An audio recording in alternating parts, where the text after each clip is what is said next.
గారి మాటలు విందాము. ఇక్కడికి వచ్చిన మీడియా మిత్రులందరికీ కూడా నమస్కారం. అలాగే మమ్మల్ని అభిమానించి వచ్చిన అభిమానులు కూడా నమస్కారం. ఎప్పుడు వాయిస్ గట్టిగా వచ్చేది, ప్రొడ్యూసర్ అనుభూతికి వాయిస్ డల్ అయిపోయింది. ఎందుకంటే ఆ జోస్ తగ్గింది. అంటే తెలియదే ఉన్నాయి. సినిమా రిలీజ్ ముందు టెన్షన్స్ అన్నీ ఒకదాని తర్వాత ఒకటి నెత్తిమే పడుతూనే ఉన్నాయి. ఒకటి సాల్వ్ చేసేస్తున్నా, అయిపోతున్నాయండి. అయితే ప్రాబ్లం ఏంటంటే, అసలు నేను ఈ మధ్యకాలంలో థియేటర్లు చూస్తున్నా కదా, అసలు రావట్లేదు జనాలు అస్సలు. నేను ఇంచుమించుగా ఈ మధ్య షూటింగ్లని అదని ఇదని బాగా ఆంధ్రప్రదేశ్, తెలంగాణలో ఎక్కువ తిరగలేదు, కానీ ఎక్కువ ఆంధ్రప్రదేశ్లో బాగా తిరిగాను. అసలు రావట్లేదు, ఎందుకు అర్థం కాదు. అది ఎవరైనా సరే, ఏ స్టార్ అయినా రావట్లేదు. షోలు పడట్లేదు, మీకు తెలుసా? షోలు పడట్లేదు. సెకండ్ షోలు అయితే మ్యాక్సిమం తీసేశారు, క్యాన్సిల్, ఏం లేవు. ఫస్ట్ షోలు పర్వాలేదు వేస్తున్నారు. అసలు దారుణంగా ఉంది సినిమాల పరిస్థితి. నేను అంటే ఇది ఏదో చెప్పడం కదా, నేను స్వయంగా నా కళ్ళతో చూసా, వెళ్ళి థియేటర్కి వెళ్ళి. అంత దారుణంగా ఉంది సినిమా పరిస్థితి. ఇలాంటి సిచ్యువేషన్లో ఇంతమంది కొత్త వాళ్ళని పెట్టుకొని తీసిన సినిమా రిలీజ్ చేయాలంటే అసలు భయం వేసేస్తుంది. స్టార్స్కే రావట్లేదు, ఇంక మనకెవరు వస్తారని చాలా భయం వేస్తుంది నిజంగానే.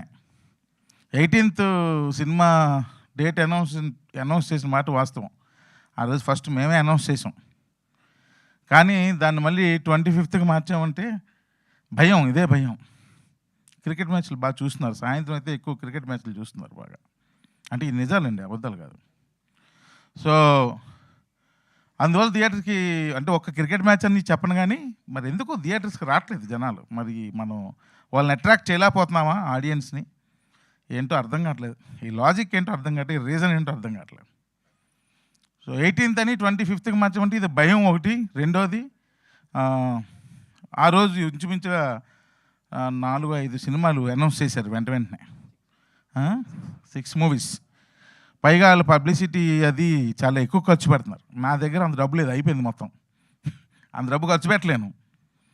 సో ఉన్న నా వాయిస్ను వాడుకునే నేను ముందుకు నా సినిమా రిలీజ్ చేయాలి, అంతకుమించి ఇంకేం లేదు.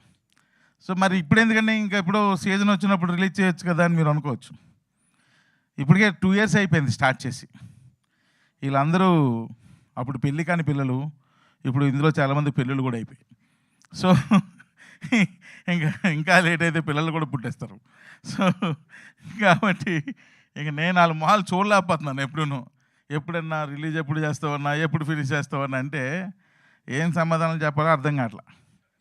అందరూ ఏమనుకుంటున్నారంటే, త్రినాథరావు ఊరికనే పేరు వాడారని అనుకుంటున్నారు. కాదు, దీనికి మొత్తం ప్రొడక్షన్ అంతా చేశారు. సో దీన్ని చేసిన తర్వాత నాకు అర్థమైంది ప్రొడ్యూసర్ల కష్టాలు. ఇన్ని కష్టాలు పడుతున్నారా ప్రొడ్యూసర్లని. మనకు కావాల్సినవన్నీ రాసి ఇచ్చి వెళ్ళిపోతుంటాం రాత్రిపూట, మళ్ళీ మార్నింగ్ షూటింగ్ వచ్చేస్తాం. కానీ మనం రాసి ఇచ్చిన ఈ మార్నింగ్ మనం రాబోసరికి అరేంజ్ చేయడానికి ప్రొడ్యూసర్ నైట్ అంతా నిద్ర లేకుండా, ఆ టీం అంతా, ప్రొడక్షన్ టీం అంతా ఎంత కష్టపడుతుందో ఈ సినిమాకి నేను చూసా. అందుకే ప్రొడ్యూసర్లు అంటే నాకు విపరీతమైన రెస్పెక్ట్. సార్ నమస్తే సార్. విపరీతమైన రెస్పెక్ట్ పెరిగిపోయింది ప్రొడ్యూసర్లు అంటే. అప్పుడు అనిపించింది, నేనేందిరా యాక్షన్ కట్టు చెప్పేస్తున్నాను, నా వెనకాత నేను యాక్షన్ ఉదయం చెప్పాలి, కట్టు చెప్పాలంటే నైటు ప్రొడ్యూసర్లు ఎంత కష్టపడాలి అని విపరీతమైన రెస్పెక్ట్ పెరిగిపోయింది. ప్రొడ్యూసర్ల మీద విపరీతమైన అభిమానం పెరిగిపోయింది. సో అందువల్ల నేనే ఈ సినిమా అంత ఖర్చు పెట్టి పబ్లిసిటీ చేయలేను, అంత డబ్బులు లేవు. మరి అన్ని థియేటర్లు పెట్టలేను, అది కూడా పరిస్థితి. ఒకవేళ థియేటర్లు ఇచ్చినా పెట్టలేని పరిస్థితి. సో ఏదో కొన్ని థియేటర్లు పెట్టాలి, బాగుందంటే మౌత్ పబ్లిసిటీ స్ప్రెడ్ అయితే అప్పుడు జనాలు వస్తారు. ఇది ఒక్క నమ్మకం అయితే ఉంది. ఎందుకంటే మేము వయసుకు వచ్చాం కూడా లిమిటెడ్ థియేటర్స్లోనే రిలీజ్ చేసాం ఫస్ట్ సినిమా, కానీ అది అలాగా మౌత్ టాక్ స్ప్రెడ్ అయ్యి ఆ సినిమా ఆ రోజులో బాగానే ఆడింది. అదొక్క నమ్మకం అంతే. సో అలాంటి సిచ్యువేషన్లో ఉన్నాం ఇప్పుడు మేము. కానీ థియేటర్కి రండి, చూడండి, కొత్త వాళ్ళని అనుకోకండి. చౌర్యపాఠం అన్న సినిమా తీయడానికి గల కారణం కార్తీక్ నాకు చెప్పిన కాన్సెప్ట్.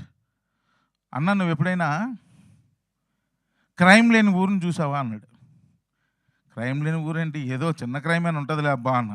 అసలు క్రైమే లేదన్న, ఒక పోలీస్ కేసు కూడా ఫైల్ అవ్వలేదన్న ఆ ఊర్లో అన్నాడు. మరీ టూ మచ్ అబ్బాయిది, ఏదో చిన్న గొడవ లేకపోతే ఏదో ఒకటి ఉంటుంది కదా అని అన్న. లేదన్నా, ఒక క్రైమ్ లేని ఊరు, అసలు రికార్డ్స్ పరంగా ఆ ఊరు రికార్డ్స్లో అసలు క్రైమ్ లేదు, ఒక కేసు ఫైల్ అవ్వలేదు, అది ఇదని కార్తీక్ చెప్పాడు. నాకు ఇంట్రెస్టింగ్ అనిపించింది. ఏంటది అన్న అంటే, ఏదో ఒక కేసు, ఒక రెఫరెన్స్ ఏదో చెప్పాడు. నిజంగా నా కార్తీక్ అంటే నిజం అన్నా, దాన్ని బేస్ చేసుకుని ఒక సినిమా చేద్దామన్నా అన్నాడు. చాలామంది చౌరీపాఠం అంటే ఇందులో ఏంటి డిఫరెంట్ దొంగతనాలు చేయడానికి ట్రిక్స్ అయిన నేర్పుతారా, అది ఇదని 100 డౌట్లు. కానీ కాదు, వాడి అవసరం వాడి దొంగతనం వైపు దారి చూపిస్తుంది. చేసే ప్రాసెస్లో వాడు ఒక పాఠం నేర్చుకుంటాడు, అది చౌరీపాఠం.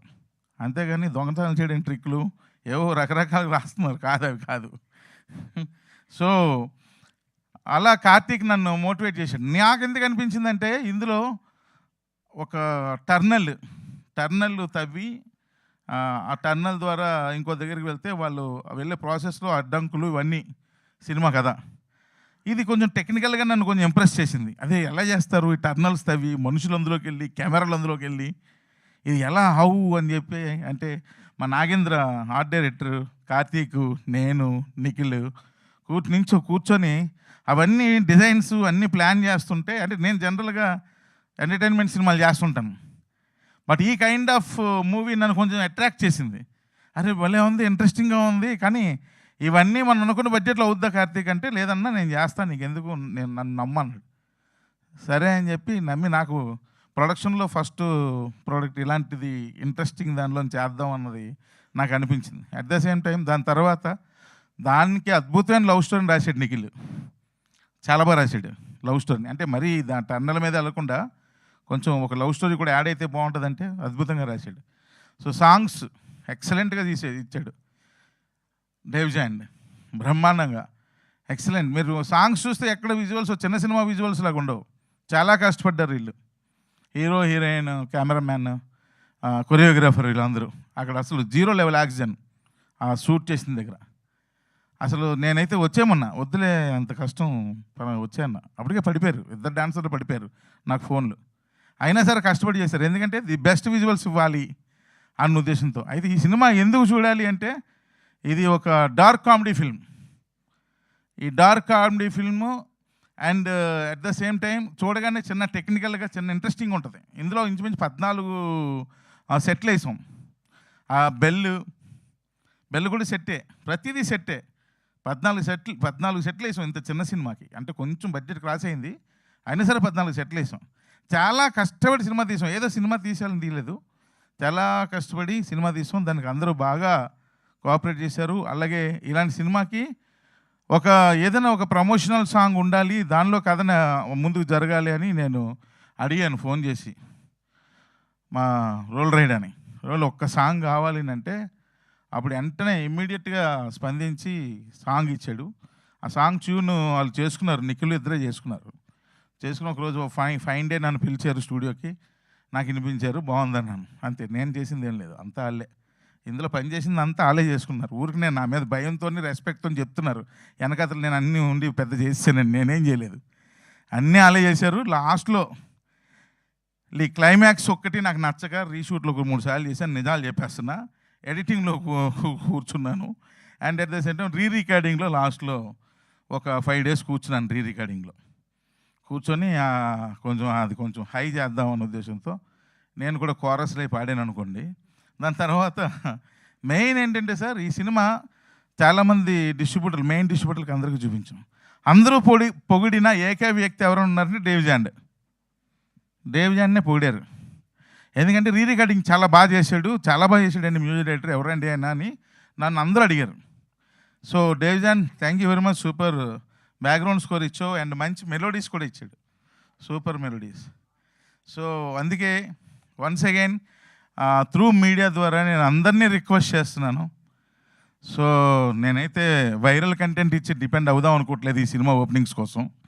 మిమ్మల్ని అందరినీ రెస్పెక్ట్గా చేతులెత్తి నమస్కరించి అడుగుదామని అనుకుంటున్నాను. ఈ సినిమాకి రండి, థియేటర్కి రండి, చూడండి, సినిమాని చూడండి, మీకు నచ్చితే చెప్పండి లేదా వదిలేయండి అంతే.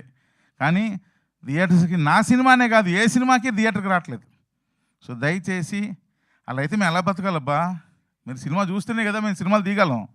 మేము సినిమాలు తీస్తేనే కదా ఇక్కడ మా వర్కర్స్ అందరం బతకగలం. చాలామంది నన్ను అంటుంటారు, మెడలో ఎందుకండి రెడ్ కర్చీఫ్ వేసుకొని షూటింగ్లు చేస్తుంటారని. నేను కూడా ఒక కార్మికుల్లా ఫీల్ అవుతాను.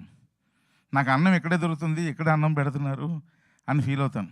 మీరు సినిమాలు చూడకపోతే, సినిమాలు తీసే వాళ్ళు తగ్గిపోతే ఇంకా నేను కార్మికులు ఎలా ఫీల్ అవ్వగలను? నా కడుపు ఎలా నిండుతుంది? నాకు అన్నం ఎవరు పెడతారు? నాలాంటి వాళ్ళు ఎంతోమంది కుటుంబాలకి అన్నాలు ఎవరు పెడతారు? వాళ్ళ కడుపులు ఎలా నిండుతాయి? సో కాబట్టి నేను నా సినిమాని కాదు, దయచేసి సినిమాలకు రండి. సమ్మర్ సినిమాలు బ్రహ్మాండంగా ఏసీలు ఉన్నాయి, అన్ని థియేటర్లు అద్భుతంగా ఉన్నాయి. ఏసీలో కూర్చోండి, ఆ సౌండ్ సిస్టంలో సినిమాని చూడండి, ఎంజాయ్ చేయండి. సినిమా కూడా one part of the entertainment in your life. Don't forget that.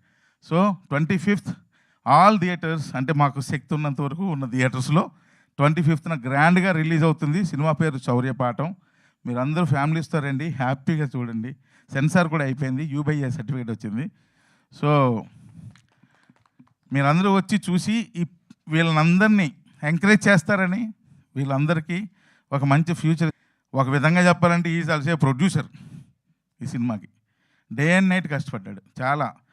అంటే ఇది ఇట్స్ నాట్ ఏ జోక్ అనమాట. నాతో పాటు కూర్చుండేవాడు, రాత్రి 1-2 వరకు కూర్చుండేవాళ్ళం. అంటే మార్నింగ్ మళ్ళీ షూట్కి నేనే ఒక్కొక్కసారి నువ్వు వెళ్ళిపోలే నేను చూసుకుంటాను పంపించేవాడిని.